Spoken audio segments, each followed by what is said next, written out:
So let's talk about reinforcement, what it is, what it means, how it can help you and your dog training. So reinforcement is when we positively reinforce a behaviour. So we reward a dog for doing something that we want to happen again. Now, when we reinforce a behaviour, it makes that behaviour more likely to happen again. So what we need to do first of all is establish what does your dog find the most reinforcing. So this is where we need to find a reinforcer, or in sort of layman's terms, a treat. So we often say treat your dog when they do something right. So a treat is just another name for a reinforcer. Now the important thing with reinforcers or treats is we've got to remember it's what the dog finds most reinforcing. So there's no point rewarding a dog for doing something with something that they're not that interested in. So we always want to give them the thing that they want the most. Now, in most cases, dogs respond really, really well to food as a reinforcer. Food is what we call a primary reinforcer. Dogs and all living things need food to survive. So instinctually, they'll often work really hard for food. Not all dogs though. Some dogs find treats and food boring. They might prefer play or fuss or attention. So this is where it's really important to find what we call the sort of high value reinforcers or high value treats.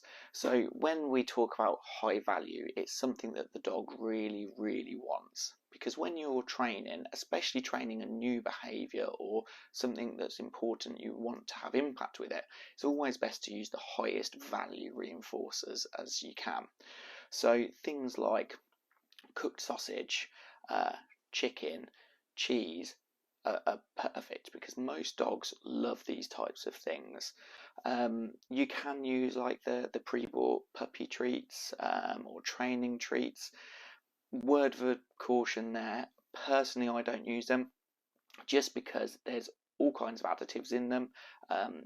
If you're doing a lot of training, you are going to go through a lot of treats, so this is something to bear in mind, and you don't want them having packets and packets of sort of pre-purchased manufactured treats.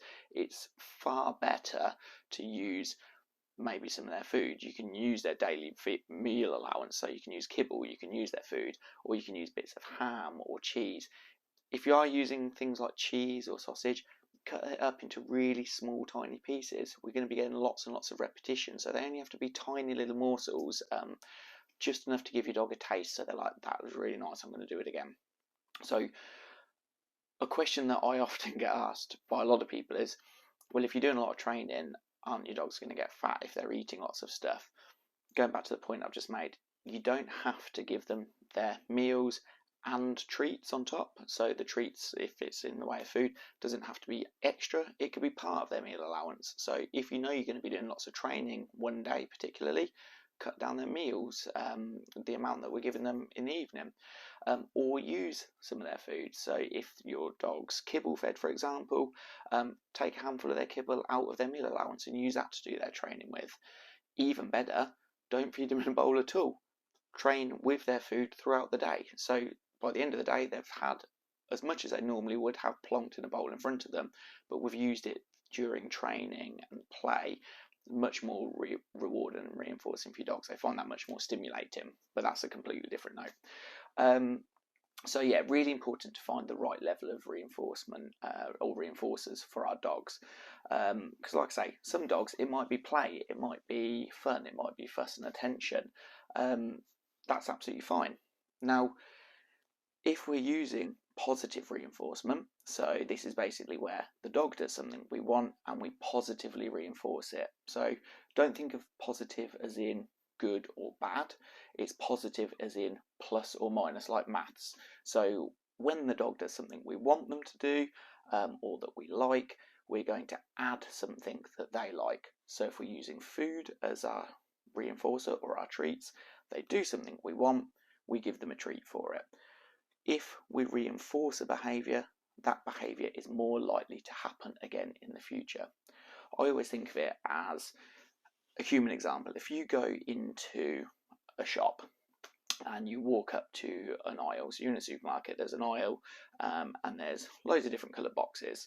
You put your hand on a red box. As soon as you touch that red box, you hear a bell ring. That's our marker to say we've done the right thing. And then somebody comes out, gives us £5. Next time we walk into that supermarket, we look over at the red box and we think, I'll try that again. And you go, you touch the red box, bell rings, someone hands you a £5. Next time you walk into that supermarket, you go straight up to that shelf and you grab that red box, bell rings, £5. Every time you go into that shop, you know touching that red box is going to get you paid. That's exactly the same. That's positive reinforcement. We do something, there's a positive consequence for it. We're more likely to do that thing again. If we talk about punishment, this is how we stop a behaviour from happening.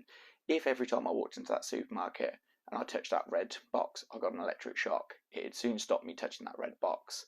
But I probably wouldn't want to go into that supermarket, and I'd probably be wary of all boxes, and I'd probably be suspicious about anything red. Punishing behaviours does work, but it has so many consequences, so please steer clear, especially positive punishment, adding something that the dog doesn't like, shouting, hitting, anything aversive like that, which just never has a good impact longer term. Positive reinforcement is the best way to train, scientifically proven to work better, much kinder, builds your relationships with your dogs. It's just the best way to work. I hope you find that helpful. Follow me for more tips and training methods and information, and let me know if there's anything you need to know. Thanks a lot. Bye.